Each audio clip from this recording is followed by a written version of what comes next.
The gentleman from Missouri is recognized for 10 minutes. Thank you, Mr. Chairman. I'd yield myself such time as I consume. Gentleman's recognized.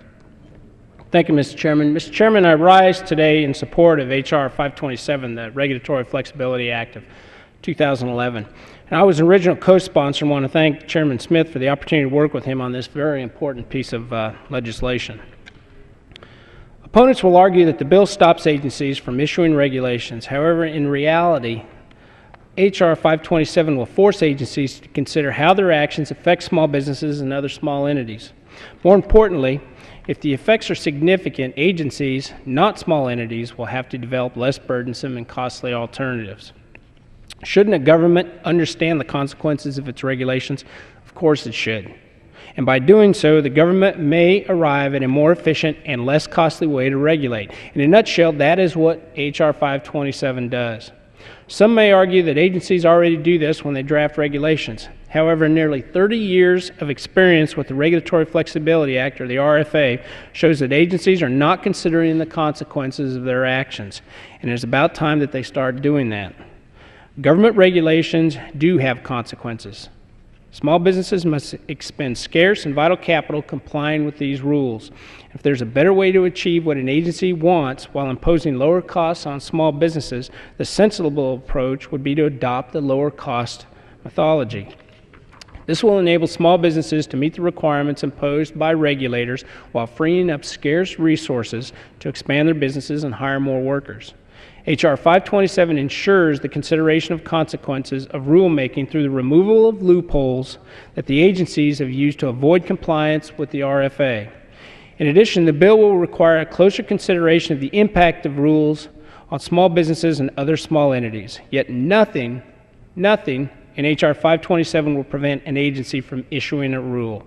It just stops the government from issuing a rule without understanding its effect on America's business creators, or America's job creators, small businesses. With that, I'd urge my colleagues to to support this very carefully crafted measure to improve the federal regulatory process, and with that, I will reserve the balance of my time. The gentleman reserves. The gentlewoman from New York is recognized. Thank you, Mr. Chairman. I yield myself as much time as I may consume. Gentleman is recognized. Reducing the cost of regulation is a very important issue, but it's not going to turn the economy around. In order for this to happen, businesses need to see more customers coming through their doors, and not just during the holiday season we are now in. With this in mind, it is necessary to create an environment where regulations are not overburdening small businesses, as they do, in fact, bear the largest burden.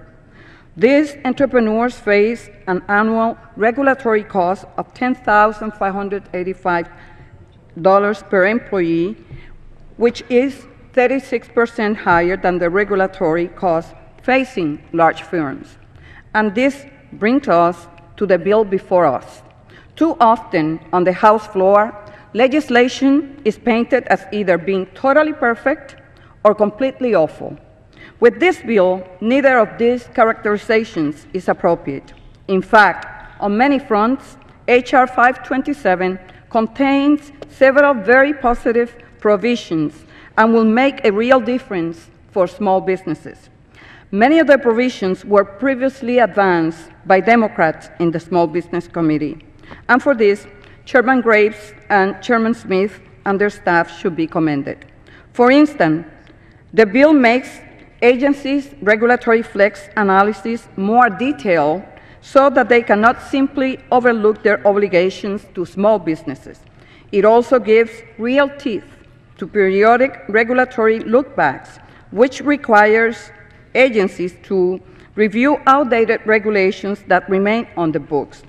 Agencies will also be required to evaluate the entire impact of their regulations, something that is long overdue. And it cannot go without mention that the bill brings the IRS under the purview of the RFA. This is a real improvement for small firms who will undoubtedly benefit from greater scrutiny of complex and burdensome tax rules. These are all constructive changes that will bring real relief to entrepreneurs. With that said, there are other items in this legislation that leaves you scratching your head. Adding 50 new agencies to the panel process is a recipe for disaster. Such a dramatic change will require new bureaucratic processes, more staff, and more paperwork. It must be ironic for my colleagues on the other side of the aisle that this bill attempts to reduce federal regulation by dramatically expanding the role and scope of government. In fact, H.R. 527 creates more government as a means to limit government. How does that make sense? It also applies Rex Flex to land management plans, something I have never heard small business complain about in my 18 years on the committee. Doing so will enable corporate interests to more readily challenge land use decisions, which could have adverse consequences for the environmental stewardship of public lands. The reality is that RFA was just not intended to cover this action, and it should not do so going forward. Finally, it is important to note that the Office of Advocacy's footprint has traditionally been minimal, with a budget of $9 million and 46 employees. According to CBO, its budget will have to increase by up to 200% per year to handle the new responsibility of H.R. 527. It is already taxed in meeting its current role, and expanding its powers geometrically is well beyond its capacity. Members are well aware of the fiscal constraints facing the U.S. government. Now is not the time to make costly statutory leaps when smaller steps might be more appropriate. So, in conclusion, there are some good and some not so good things in this bill.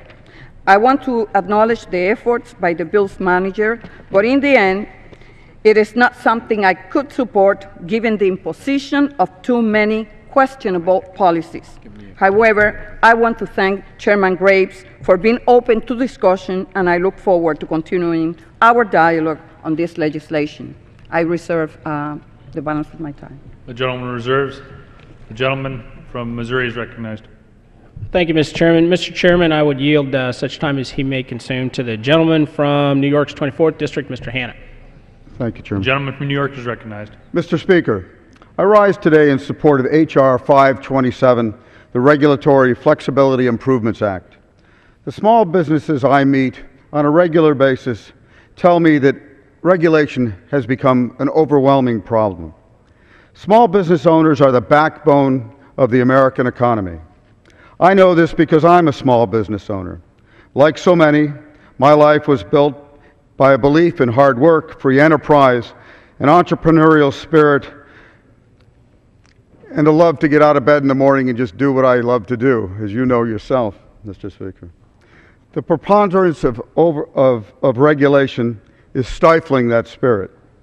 This country can't do well unless small businesses do well. They provide the jobs, the growth, the opportunity for the rest of society. Small businesses are drowning in regulation. Federal agencies should periodically review their rules to ensure that regulations are not unduly burdensome. As with the 1099 reporting provision and the 3% withholding rule, the law of unintended consequences can be crippling. Fortunately, this House has repealed both. We all agree that regulations are absolutely necessary to protect the public good, but we need to ensure that regulations reflect a proper balance that does not unreasonably hinder entrepreneurship, job creation, and innovation. Thank you, Mr. Speaker. I yield back. Gentleman yields back. Do you want that? Yeah. The gentlewoman from New York is recognized.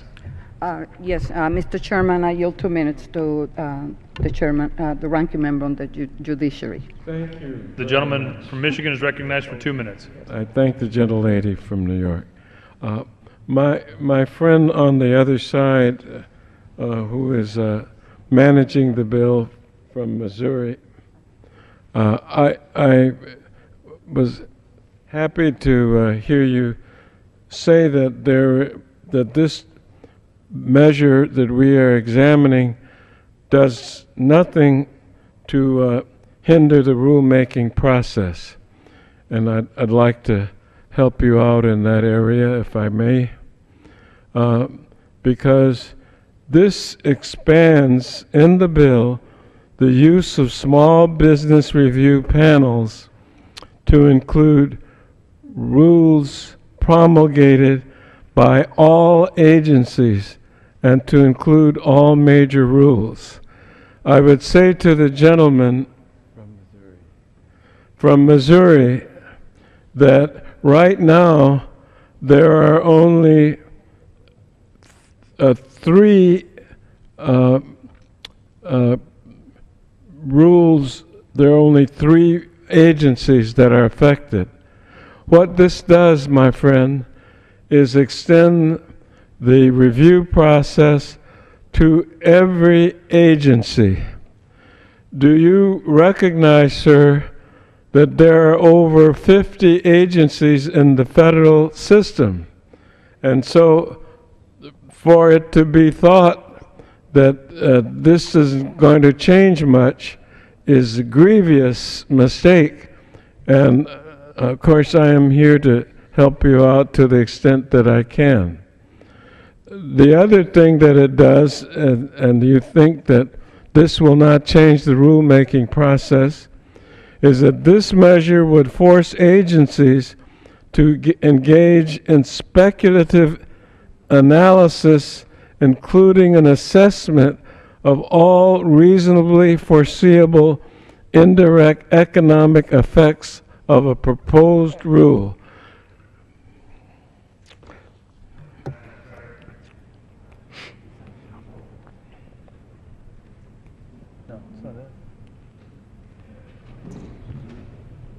Gentleman from Missouri is recognized. Thank you, Mr. Chairman. Mr. Chairman, I would yield such time as he may consume to the Chairman of the Subcommittee on Investigations, Oversight, and Regulations, Mr. Kaufman from Colorado 6th. Gentleman from Colorado is recognized. Thank you, Mr. Speaker. I ask permission to address the House for 1 minute and to revise and extend my remarks. The Obama administration is currently choking the lifeblood out of our nation's middle-class small businesses and entrepreneurs through excessive regulation.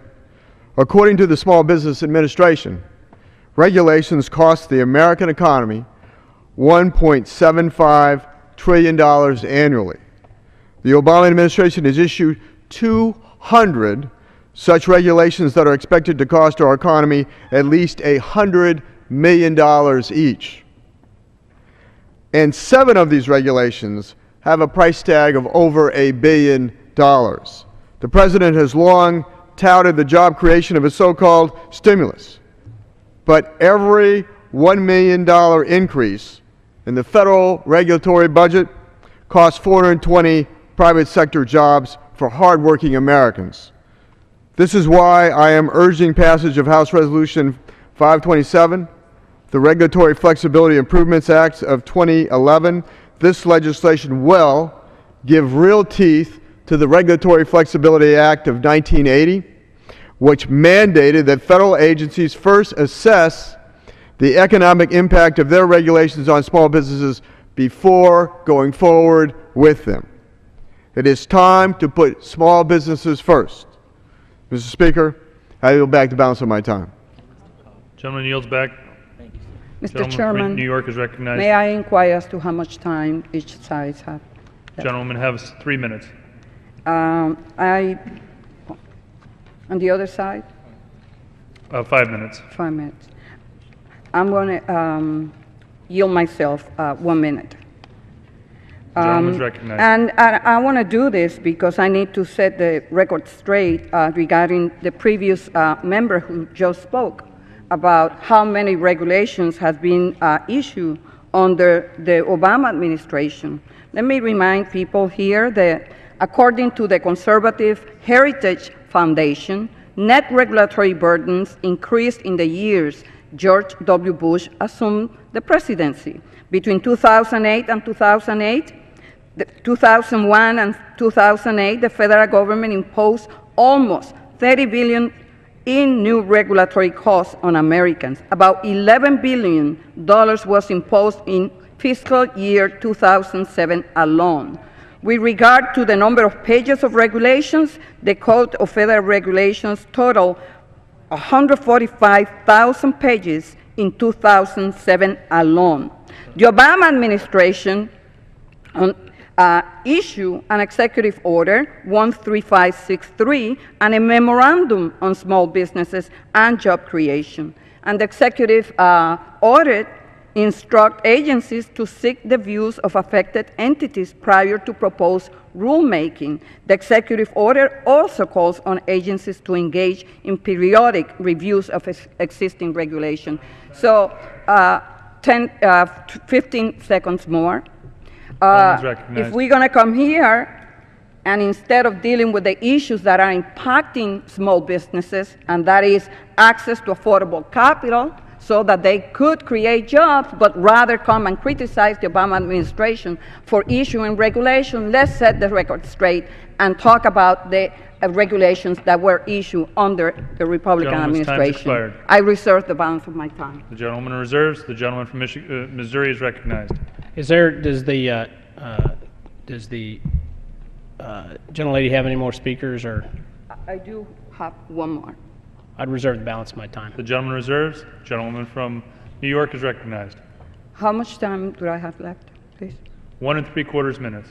I will yield 1 minute to the gentlelady from Texas. The gentleman from Texas is recognized for 1 minute.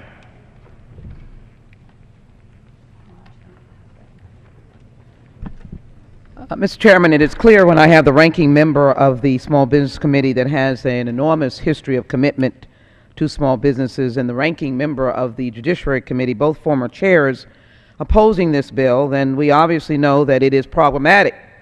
What I know of small businesses is that they frankly want to have an anchor to promote and propel their business needs.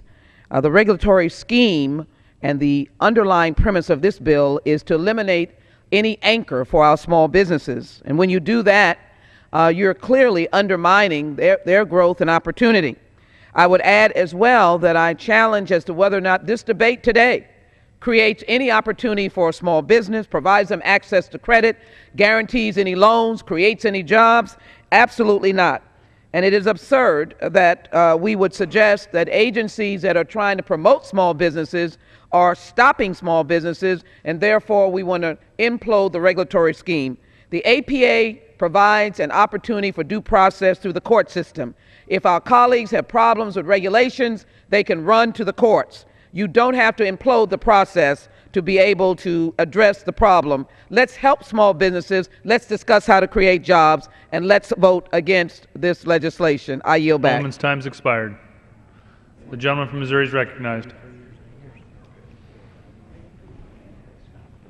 The gentleman from New York is recognized for 3/4 minute. Since its enactment in 1980, the Reg Flex has reduced the burden of federal rules on small businesses. It has evolved over time to include new tools, expanding its purview, and making a real difference for entrepreneurs across the country. With this important role in mind, the legislation before us makes some essential changes. However, in other areas, the bill goes too far. At a time of mounting deficits and growing taxpayer anger at how tone-deaf Congress has become, H.R. 527 will dramatically expand the federal bureaucracy at a cost of $80 million. And for this reason, I urge a no vote, and I yield back the balance of my time. The gentlewoman yields back. The gentleman from Missouri is recognized. Thank you, Mr. Chairman. Mr. Chairman, the gentlelady from my colleague from the Small Business Committee pointed out that the Bush administration added $60 billion in regulatory burdens out there, which is not a good thing at all. In fact, that scares me in and of itself. In 8 years of the Bush administration, you had $60 billion in extra regulations. The Obama administration has added $40 billion in only 3 years. So on the rate that that administration is on, it's going to far outweigh any administration. But my point is, I don't care what administration it is. I don't care if it's a Republican administration or a Democrat administration. I want to make darn sure that those agencies comply with the Regulatory Flexibility Act, and I want to make darn sure that those agencies take into account how much this is going to cost small business when they're implementing some of these ridiculous regulations that are asking small business staff to comply with. Some of this stuff is outrageous, and it needs to be studied, or it needs to be taken care of, or it needs to be stopped.